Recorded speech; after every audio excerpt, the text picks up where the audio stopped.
I am so happy with how this looks for the Rangers. We have a pitcher, Jack Leiter, and he is a dude. And while I do think his hitting is worse than Derek Jeter, it's not that far off. You're not mentioning 2006. You can mention the other people, not 2006. Oh, just because I bought the best soap doesn't mean your room's going to be clean. It just leaves it to where I don't believe that the Canadians had a shot. I really don't like the Clippers just kind of sending it in when they're like, Hi, this is Kelly Forbes with the Dallas Stars, and you're listening to Outsiders Opinions with Kevin and Austin. What's up, y'all? Welcome to our NBA Opinions of the Week. I'm Kevin, and I'm joined by the man that has at least one of this player on his team, the Wizards, Austin. Yeah, that is true. No current Wizards, but a lot of former Wizards. I thought Tyus Jones. Oh, that's right. He hasn't played for the team yet, but Okay. oh wait, no. So Tyus is on Memphis. You're thinking of Trey. I thought Tyus. Oh no. Are you right? Let me see. It doesn't. For some reason, Basketball Reference does not have Tyus Jones on the Wizards. Yeah, you're right. Yeah, Tyus. Yeah, it was confusing trades, but yeah, I don't know if it would count as an immaculate grid answer, but No, it wouldn't because they have to play for the team. okay. Yeah, it's weird. But yeah, played a game. Well, it let me I got points for Brandon Cooks on the Cowboys, but he hasn't played yet. That's weird because I put maybe it's because draft picks weren't signed yet. When it was like UConn and Bulls, I put Sonogo, and I got it wrong. But that's because I didn't even have Sonogo on their website. Like I don't know how it works. I'm kind of confused. Yeah, I know. I am kind of confused by Immaculate Grid a little bit. I don't know why that didn't work, but maybe that was a crossover NBA one. I don't know. It was one of those though. Yeah, that was my only thing because I was like, Brandon Cooks shouldn't work, but it did. I was complaining, but yeah. Now on to the 2015 NBA draft. This one was tough, Austin. There are a lot of picks that I think if you look over the draft, for our listeners, look over the whole draft and see this is just a lottery pick. So 1 through 14. Yes, that is how we did it. All right. Who's your number one pick? I think it has to remain what it was. Cat at number 1 is my number 1 pick. Okay. We're disagreeing already. I went Devin Booker. We haven't seen many players in NBA history that could play like Cat.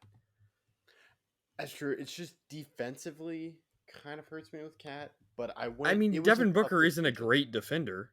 I know, but it was a tough decision. But I leaned Booker just because of the score. I feel just better scoring wise.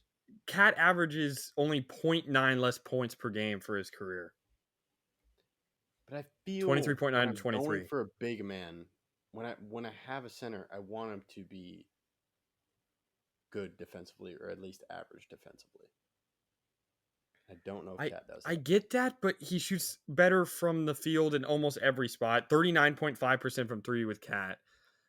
He averages 23, 11, and 3, while Booker averages 23.9, 4, and 4.8.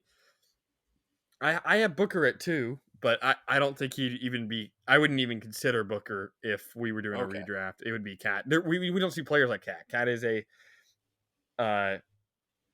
we don't see players like him. Okay. Yeah, to me it was a little bit more of a toss, but yeah, Cat's my 2. Who's your 3? My 3 is Kristaps. I agree. That I even with injuries, I think you could kind of knowing injuries happen, put him in better situations. But even if injuries are guaranteed, I would still take Kristaps at 3. And when I looked at my 4 guy, Miles Turner, KP was just a better scorer. even with the injuries. So when I was comparing Miles Turner versus Kristaps, I went Kristaps over him. Yeah, Miles Turner isn't even my 4. Oh, okay. Who's your 4? My 4 is D'Angelo Russell. Okay. Russell is a very good passer, probably the best passer in this class, averages the most assists by a pretty wide margin, almost a whole assist higher than anybody else. And I do believe he's underrated. He does not get as much props as he probably should. He's been an all-star level player probably multiple times in his career, only shown love for it one time. But he definitely, I feel like, could be a good player wherever he uh, does end up playing. Oh, I thought he re-signed with the He Lakers. did, but Oh, he's been okay. passed around a lot. I don't necessarily know if he's Gotcha. going to stay there. Gotcha. Yeah. I was surprised when I was looking at D'Angelo Russell, his assist numbers. When I was thinking of Miles Turner, I like him defensively and I like his ability, so I kind of went that over Russell, but it was a tough call. But I went D'Angelo Russell. Really like his assists, got some good points, averages, and that's someone really turned out pretty well given where he went in the draft. And yeah, he was traded.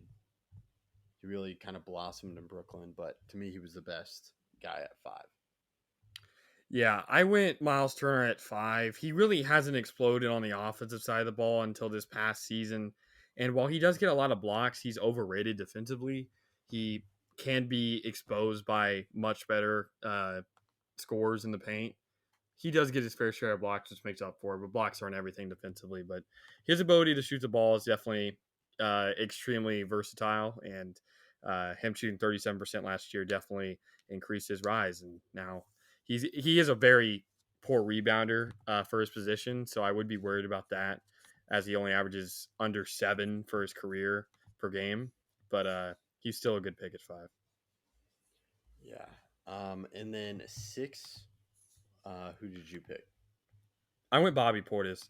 Portis, I feel like in the right system would have been an even better player than he turned out to be, and I still like him as a very close to All Star level player when he starts, and when he doesn't, he's still a great rebounder. He averaged 9.6 last year. He averages more rebounds per game than Miles Turner for his career with 7 flat.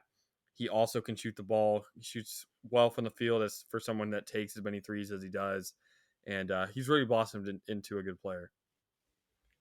He's not my guy, but I do understand having him at 6. My guy is Terry Rozier. He really didn't score that well. He didn't get above 10 points per game with Boston until 2017. But once he got to Charlotte, he started getting 18 points and 20 points, 19, around 20 points a game in those final years. So I liked him as a point guard, but I valued Russell more because of the assists. But Bobby Portis is my next guy, just for all the reasons you said. Yeah. Uh, yeah. I don't even. The problem with Terry for me is his field goal percentage, especially last year. I feel like he's progressed into a shot chucker. He shot 41.5% from the field and 32.7% from three. He really struggled shooting the ball, but back in the good old days, back in 2021, he did shoot 45% from the field, 39% from three. And when he's really locked in, he can't be a number one, I don't feel like, and that's why I have him at 7. But he's still a quality player. Yeah, I'm not sure. I feel like Devin Booker and Carl Anthony Towns are the only ones that can be real number ones. Maybe I KP. think Kristaps could be in the right system. It just really depends on how you build your team. Yeah. But so okay, I believe we're at 8 because 7's my Bobby Portis pick. My number 8 is Kevon Looney. He's a Yeah, guy that I really didn't blossom till last year, but compared to everyone else, I didn't know. I understand that. I still don't necessarily agree with it. There's not much else he can do besides rebound and then sometimes make a dunk. So I have him a little bit lower. My number 8 is Norman Powell. His scoring ability is on a pretty elite level. He shoots extremely proficiently for a guy that takes 5 threes a game at almost 40% clip. 47.9% from the field, 39.7% from three, 17 points last year, and he's averaged 12 points for his career. But ever since 2020 or 1920, he's averaged 17.6 points per game. So over those 4 seasons, he's averaged 17.6 points, and he is a really good scorer. Yeah, he's a really good scorer. And uh, that's why he's my 9. I just valued Looney rebounding a little bit more with centers. But yeah, Norm Powell, really great scorer. And yeah, that's why he's at my 9. Yeah, my 9 is Josh Richardson. Richardson is a great defensive player and can score when put in the right system. He averages 11.8 points per game for his career, 36.5% from three, uh, averaged 10 points last year. He still can't score while being a quality guy, even though he was on a bad team for the majority of it and then went to New Orleans and still uh, put up some points. He's also a great free throw shooter, 84% for his career, but uh, over the last 3 seasons, he's shooting uh, almost 90% from free throw while averaging 11 points per game. So he's still putting up points and can be a good scorer. So that's why he's my 9. Okay. I've just kind of been soured given what happened with him in Dallas, but my 10 is Royce O'Neal, who was actually undrafted in 2015. Um, that's what I saw.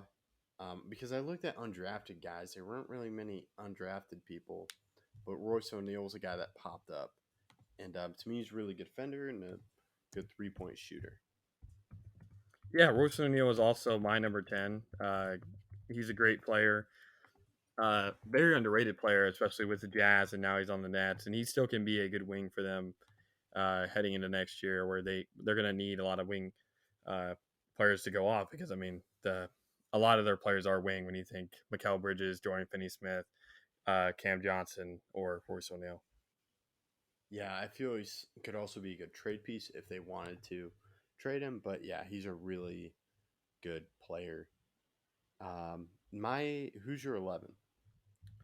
My 11 is Montrezl Harrell. Harrell is a player that I think is misrepresented.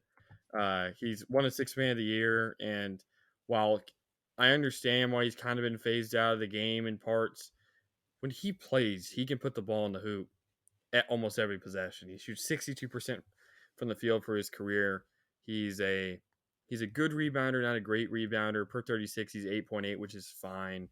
But 21.2 points per 36. Like I said, a Sixth Man of the Year. He obviously was so great on those late teens, early 20 Lakers team, not Laker, Clipper teams, and then he went to the Lakers. Averages 12.1 points for his career, mainly just off the bench, averaging 20.5 minutes per game. So yeah, that's who I have at 11. Yeah, given where he's at right now and kind of how he's been phased out, he's not on my list. But I keep forgetting he's. That seems like so long ago when he was the 6 man of the year.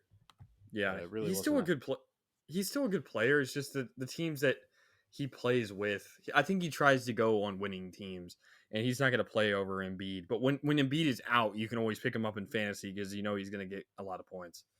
Yeah, and but he would have definitely been in my first round. My 11 is Tyus Jones. He's someone that really helped up with the Grizzlies, but when I looked at his numbers, it just didn't. When I heard of him, it just didn't really match up. Doesn't have as many as assists as I thought. He just reached 5 assists this year. Close to, around like he didn't reach 5 until this past year. So I think he's someone that can continue to grow. He's relatively young. He's 26, but um, it's just, and he really didn't reach 10 points till this year. But I'm kind of reaching here. This is when I was like, man, how am I going to get to 14 on this redraft? Yeah, I kind of got to that point a little bit after this. My number 12 is Campaign. who is he's still on the Suns, right? I believe so. I've just been hearing they're trying to trade him, but he's their only point guard. But yeah, he's a guy that I was close to putting on my list. Yeah, he's averaged 10 points per game the last 2 seasons over it, and I think when he gets a starting chance, I think he can be a good player. I think he can be proficient. I still remember him and Russ dancing back in those 15, 16, 16, 17 OKC teams, and I like his talent. He's just never been really given a fair chance. Yeah, and he had a really nice story when he was first brought onto the Suns. It's just, yeah, this was, I think this whole draft after 3, I think you could have gone either way. And well, we went different ways on the first pick. So really spotty draft. My 12 is Pat Connaughton. Just remember with the Bucks, I think he's a nice 3-and-D player. Um, and I just liked him a little bit more than Campaign. Yeah, I get that. Who's your 13. is it 13? Yeah. My 13th Kelly Oubre Jr. This one, I liked his scoring, but he's still a free agent. I don't think he's the best defender. He's just a really good scorer, but I think that something I would try to do if I'm redrafting, seeing how much he can score. I'm like, oh, that'd be a nice lottery pick Yeah. compared to my other options. Yeah. This is also where I have Oubre, and it's mainly because I think he's too. I mean, you saw me rate uh, Terry Rozier low because of his shot chucking tendencies that I think would be very hard to phase out. And as a Wizards fan, someone that watched Oubre play a lot, uh, he just it turns me off of watching him whenever he is in a shot chucking mode. Yeah, that's fair. Yeah, I was really grasping at straws with this one because my 14 is Christian Wood.